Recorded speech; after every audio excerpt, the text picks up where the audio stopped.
तो आज का जो चैप्टर पोयम है उसका नाम है विप्लव गान। बालकृष्ण शर्मा यानी कि जिसको हम उपनाम देते हैं इज नवीन जी। बालकृष्ण शर्मा का जन्म हुआ है मध्य प्रदेश में शाहजहाँपुर।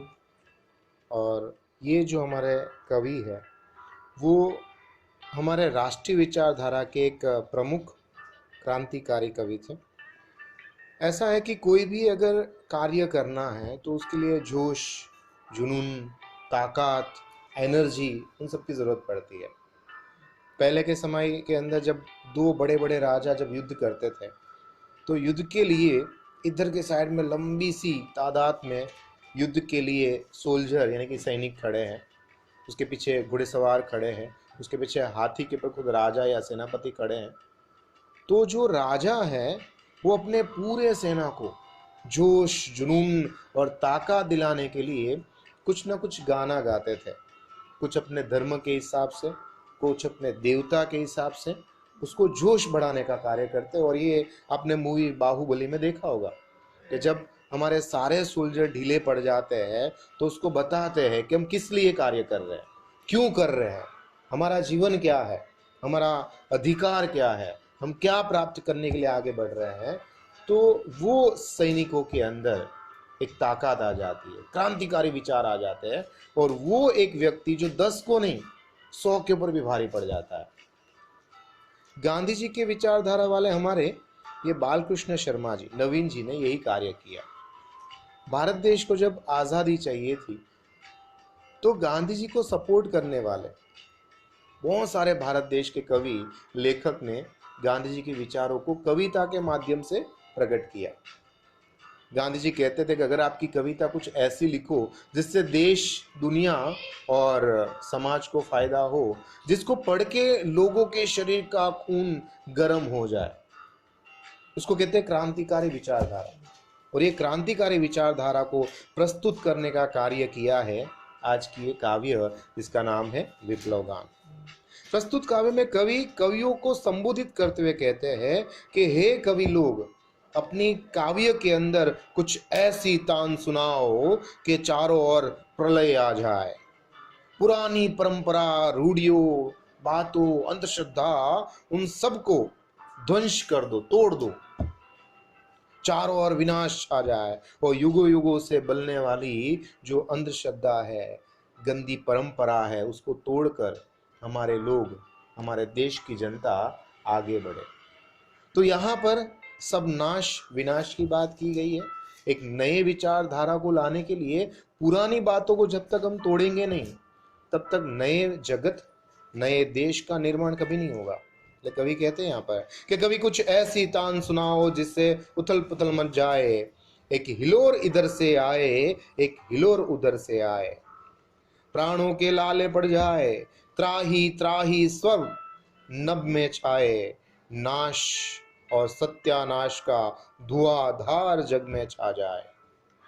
इस तरह से पहले ही ये 4 लाइन में कहना चाहते हैं कि हे कवि लोग, आप अपनी तान, अपने शब्द की रचना, अपने वाक्य की रचना कुछ ऐसा करो कि जिसको सुनकर, जिसको पढ़कर लोगों के अंदर एक नया जोश आए और वो लोग इस दुनिया के लिए, हमारे देश के लिए कुछ उथल पुथल मरने का कार्य करें। वातावरण में कुछ नया निर्माण बने, क्रांति की लहर उठ जाए और वो क्रांति के अंदर शत्रु थरथराए, प्राण बचाने के लिए इधर से उधर भागे, चारों ओर बचाओ बचाओ बचाओ, आर्तनाद मतलब दुख गरीब पुकार आ जाए। ऐसा आपको कुछ कार्य करके बताना है। आगे लिखा है, बरसे आग जलद जल जाए, भस्मसात भूधर हो जाए, पाप पुण्य सद सद भावों की धूल उड़े, दाएं बाएं नभ का वक्षस्थल फट जाए, तारे टुक टुक हो जाए।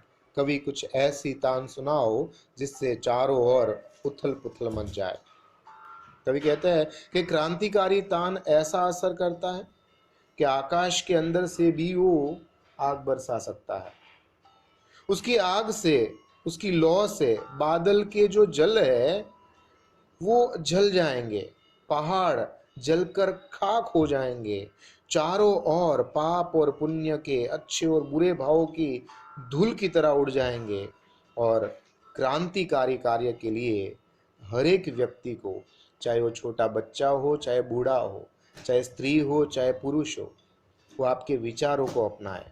हे कवि, तुम्हारी तान ऐसी शक्ति दे कि आकाश में दरार पड़ जाए, जो भी तारे हैं वो टुकड़े टुकड़े होकर धरती पे गिराए। हे कवि, तुम आज अपनी कुछ ऐसी तान सुनाओ कि चारों ओर सब कुछ उथल पुथल मच जाए। आगे बताते हैं कि माता की छाती का अमृत के समान जो दूध है, यानी कि पई, माता की छाती का अमृतमय पई काल कुट हो जाए, आंखों का पानी सूख जाए, हाँ, और खून का घुट हो जाए, एक और कायरता कापे, गतानुगति विकलित हो जाए, अंधे मूढ़ विचारों की तरह अचल शिला विचलित हो जाए, कुछ ऐसा तान सुनाओ जैसे चारों ओर सब कुछ नष्ट नष्ट हो जाए। कहते हैं कि हे कवि, तुम्हारी क्रांतिकारी तान ऐसा प्रभाव होना चाहिए कि जहां पर हमें ऐसा लगता है कि माँ जो है उसकी ममता इस दुनिया में सबसे सॉफ्ट कॉर्नर है। पर माँ की छाती का अमृत ऐसा होना चाहिए कि इससे दूध भयंकर विष की तरह बन जाए, कि नहीं, अब हमें प्यार से, दया से, लाचारी से नहीं जीना है, हमने अपने बलबूते पे आगे जाना है। लोग केवल सुखमय जीवन के ही अंदर जीते रहते हैं, वो सब नष्ट करो तो ही तो कुछ कष्ट आएगा, और कष्ट आएगा तो ही तो इंसान आगे बढ़ेगा। आंखों का पानी सूख जाएगा, खून का घुट बदल जाएगा, और विवशता की भावना क्रोध के आवेश में आ जाएगी। हमारे क्रोध को देखकर हमारी कायरता कांपने लगेगी, अर्थात लुप्त हो जाएगी, गायब हो जाएगी। पुरानी जितनी भी परंपरा है वो क्रांति की धारा की तरह गल जाएगी। पुराने अंधविश्वास और रूढ़ी के विचार चट्टान की तरह अचल होंगे, वो भी हिलने लगेंगे। और दूसरी ओर दिशाओं का काप देने वाली गर्जना ऐसी तीव्र गति करेगी कि हमारी क्रांतिकारी तान के अंदर वो भी हमारे साथ देना शुरू कर देंगे। आगे लिखा है, और दूसरी ओर कंप देने वाली गर्जन उठ जाए, अंतरिक्ष में एक उसी नाशक तर्जन की ध्वनि मंडराए। कभी कुछ ऐसी तान सुनाओ कि जिससे चारों ओर उथल पुथल मच जाए, नियम हो या एक छोटा सा उसका उपनियम हो, ये सारे बंधन टुक टुक मतलब टुकड़े टुकड़े हो जाए।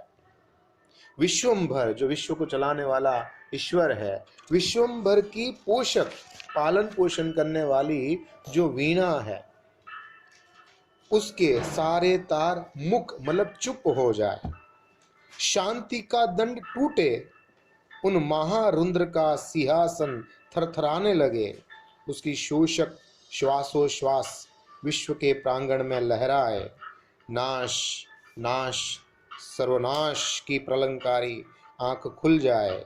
हे कवि, कुछ ऐसी तान सुनाओ कि जिसके कारण से ये महाविनाश, ये प्रलयंकारी आंखें, अर्थात के जैसे शंकर भगवान के दो नहीं पर तीन आंखें थी, और जब तीसरी आंख खुलती थी तो उसमें सिर्फ आग, लावा और भस्मसात करने वाली अग्नि ही बरसती थी।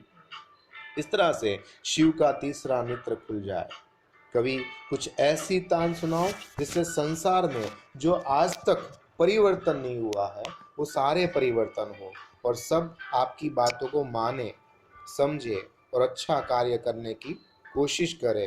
इस तरह से कवि कहते हैं, कुछ ऐसी तान सुनाओ जिससे सब कुछ उथल पुथल मच जाए। ठीक है, पढ़ो, कोई डाउट है तो आज का जो चैप्टर पोयम है उसका नाम है विप्लव गान।